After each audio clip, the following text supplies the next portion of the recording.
نہ کلب جواد نقوی صاحب، نہ حبیب حیدر، نہ شفیق حسین شفق، نہ شبیر علی وارسی 12 سال تک ممبر پہ نظر نہیں آئے۔ لوگ اعتراض کرتے ہیں کہ ہمیں بلایا نہیں جاتا، ہم کہتے ہیں ہمیں کب بلایا جاتا تھا پچھلی سرکار میں۔ اس نے ممبر پہ بیٹھ کے کہہ رہا ہوں مولا کے روضے کے سامنے لاکھوں روپے اپنی جیب خاص سے خرچ کیا، لاکھوں۔ یہ آپ کی قوم کا خادم تھا جو حکومت کی آنکھوں میں آنکھیں ڈال کر وقت لٹیروں کے خلاف تقریر کیا کرتا تھا۔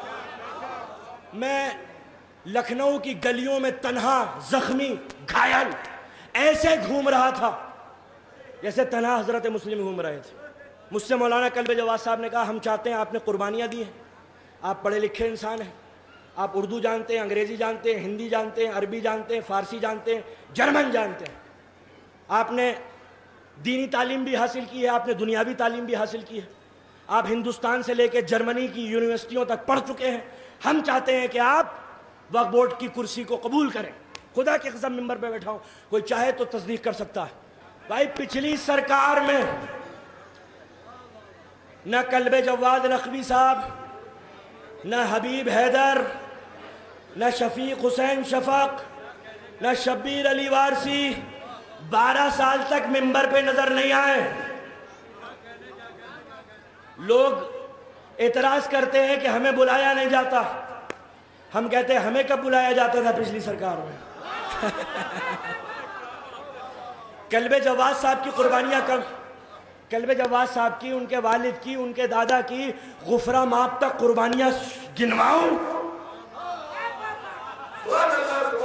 آیت اللہ غفرہ ماب تک کلب جواد صاحب سے لے کر ان کی اور ان کے آبا و اجداد کی قربانیاں کیا ہیں؟ وقت وسیم رضوی جس وقت چیئرمین تھا، یہ جو آپ کے سامنے آپ کا خادم بیٹھا ہوا ہے، اس نے ممبر پہ بیٹھ کے کہہ رہا ہوں مولا کے روضے کے سامنے لاکھوں روپے اپنی جیب خاص سے خرچ کیا، لاکھوں۔ اور ایسا نہیں ڈنڈے کھائے، لاٹھیاں کھائیں، تشدد برداشت کیا۔ حکومت سے ٹکر لینا کوئی معمولی کام نہیں ہوتا۔ یہ آپ کا بھائی تھا، یہ آپ کی قوم کا خادم تھا جو حکومت کی آنکھوں میں آنکھیں ڈال کر وقت لٹیروں کے خلاف تقریر کیا کرتا تھا۔ 2017 تک آپ میری تقریر دیکھ سکتے ہیں اور سنیں۔ اگر خدا کی قسم لہو لہان لاٹھی چارج ہوئی، میں لکھنؤ کی گلیوں میں تنہا، زخمی، گھائل ایسے گھوم رہا تھا جیسے تنہا حضرت مسلم گھوم رہے تھے، یقین کریں آپ۔ اور اگر اللہ نے کچھ لوگوں کو مدد کے لیے نہیں بھیجا ہوتا تو آج آپ کا یہ خادم آپ کی نگاہوں کے سامنے نہیں، سارا خون بہہ جاتا جسم سے۔ مجھے چکر آ رہے تھے، میں زمین پہ گر گیا تھا اور خون بہہ رہا تھا میرا، اور مجھے کچھ لوگ آئے، ان کی گاڑی رکی، اٹھا کے مجھے اسپتال لے گئے۔ ایسا تشدد ہم نے برداشت کیا ہے۔ جب بی جے پی کی سرکار بنی 2017 میں، مجھ سے مولانا کلب جواد صاحب نے کہا ہم چاہتے ہیں، آپ نے قربانیاں دی ہیں، آپ پڑھے لکھے انسان ہیں، آپ اردو جانتے ہیں، انگریزی جانتے ہیں، ہندی جانتے ہیں، عربی جانتے ہیں، فارسی جانتے ہیں، جرمن جانتے ہیں، آپ نے دینی تعلیم بھی حاصل کی ہے، آپ نے دنیاوی تعلیم بھی حاصل کی ہے، آپ ہندوستان سے لے کے جرمنی کی یونیورسٹیوں تک پڑھ چکے ہیں۔ ہم چاہتے ہیں کہ آپ وقف بورڈ کی کرسی کو قبول کریں۔ خدا کی قسم ممبر پہ بیٹھا ہوں، کوئی چاہے تو تصدیق کر سکتا ہے۔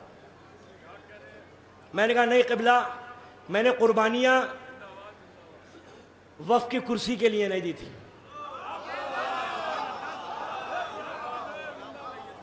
میں نے قربانیاں اس مولا کی رضا کے لیے دی تھی۔ اور چیئرمین صاحب، جواد صاحب کے کنبے والے میرے پاس آئے اور مجھ سے کہا کہ ہم چاہتے ہیں کہ آپ درگاہ عالیہ کو دیکھیں۔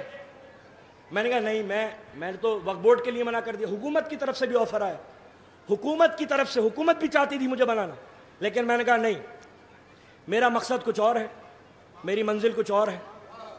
میں وقف کے معاملات میں نہیں پڑھنا چاہتا. ہاں میں وقف کا تحفظ ضرور کروں گا، توجہ ہے. لیکن انہوں نے کہا کہ نہیں، یہ مثال میں ممبر پہ سے دے رہا ہوں. کلب جواز صاحب کے ایک کنبے کے بڑے ذمہ دار آدمی نے کہا کہ یوگی جی بھی تو چیف منسٹر ہیں اور مٹ کے متولی بھی ہیں. تو اگر کوئی عالم وہاں چلا جائے، ہم چاہتے ہیں، تو اس میں کوئی مسئلہ نہیں ہے. تو میں نے کہا ٹھیک ہے، 6 مہینے کے لیے میں خدمت انجام دے سکتا ہوں. حالانکہ نہیں، میرا بڑا مشکل تھا لکھنؤ سے بار بار آنا. اور خدا کی قسم ان 6 مہینوں میں نے وہ کام کیا جو درگاہ میں اس سے پہلے کبھی نہیں ہوا. میں بتاتا ہوں کیا کام کیا. میں جب آیا ہوں تو میں نے دیکھا کہ یہ ہال اور وہ جو خواتین کا ہال ہے بالکل ایسا تھا جیسے استبل کا طبیلہ.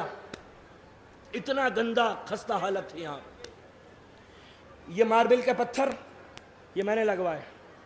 اس ہال کو پورا رینوویٹ کروایا 7-7.5 لاکھ کی رقم سے. یہ پورا ہال، اس کی مرمت 3.5-4 لاکھ کی رقم سے ہوئی. وہ ماربل کے ٹوائلٹ باتھ روم یہ میں نے بنوایا. وہ ویٹنگ ہال وہ میں نے بنوایا. 10 لاکھ کا جنریٹر.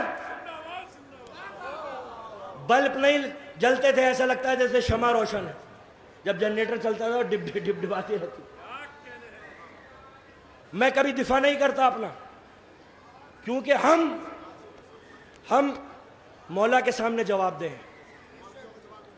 ہم مولا کے سامنے جواب دیں، ہم ملا کے سامنے جواب دے نہیں ہیں. Generator رکھوایا، toilet bath room بنوائے. اور خدا کی قسم 2-3 برس بعد شاید مخصوصی ہوئی تھی 2022 میں. یہ ہمارے غلام عسکری صاحب بیٹھے ہوئے ہیں، میرے بھائی ہیں. انہوں نے بڑی محنت کی ہے، بڑی ذمہ داری سے کام کیا ہے. انہوں نے یہ کہا کہ سب سے پہلے پارٹیشن مخصوصی میں مردوں کا عورتوں کا سیپریٹ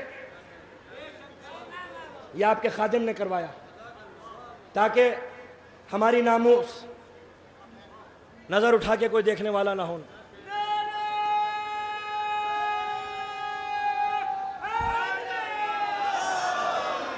اور ہمیں اتنا احترام کا لحاظ اور پاس تھا کہ ہم نے باتھ روم اسپیشل ٹیمپریری بنوائے. اور خدا کی قسم کسی کو جنگل میں یا کھیت میں جانے کی ضرورت نہیں تھی، صرف احترام کے پیش نظر. اور اتنے کام کے اور اگر 55 لاکھ روپے جو لوگ جھوٹ بولتے ہیں، یہ 55 لاکھ کی راشی جو پریٹن وبھاگ سے آتی تھی اور لیپس ہو جاتی تھی ہر سال. میں نے ڈی ایم صاحب کے پاس جا کر اسپیشلی خط میرا موجود ہے، میں نے اپنے لیٹر پیڈ پہ لکھ کے ان کو دیا. میں نے پرمکھ سچو پریٹن سے بات کی، تب جا کے وہ 55 لاکھ کی راشی اور رقم منظور ہوئی یہاں کے لیے. میں چلا گیا تھا لیکن وہ بعد میں آئی اور لگتی رہی. اور ہم چاہے یہاں رہیں یا نہ رہیں مگر انشاءاللہ خدمت انجام دیتے رہیں. اور میرا بڑا خواب ہے کہ میں اپنے والد مرحوم مولانا سید فیروز حیدر آبادی صاحب کے نام سے ایک یہاں پہ انشاءاللہ گیسٹ ہاؤس تعمیر کرانا چاہتا ہوں تاکہ زائرین کو دشواری اور پریشانی نہ ہو. انشاءاللہ آپ دعا کریں.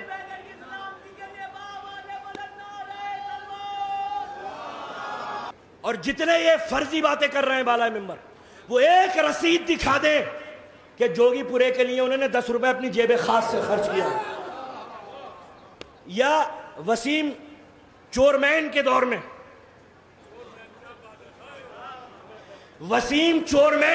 میں انہوں نے ایک آواز بلند کی ہو.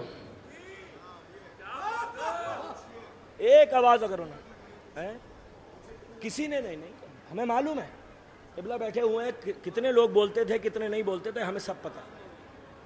لیکن اور میرے بڑے اچھے تعلقات تھے، ایسے نہیں، میرے سابقہ حکومت سے بڑے اچھے تعلقات تھے، لیکن میں نے تعلقات کو قربان کر دیا قوم کی فلاح اور بہبود کے پیش نظر. اور میں آج بھی کہہ رہا ہوں کہ ہم قوم کے سگے ہیں، کسی اور کے سگے نہیں ہیں.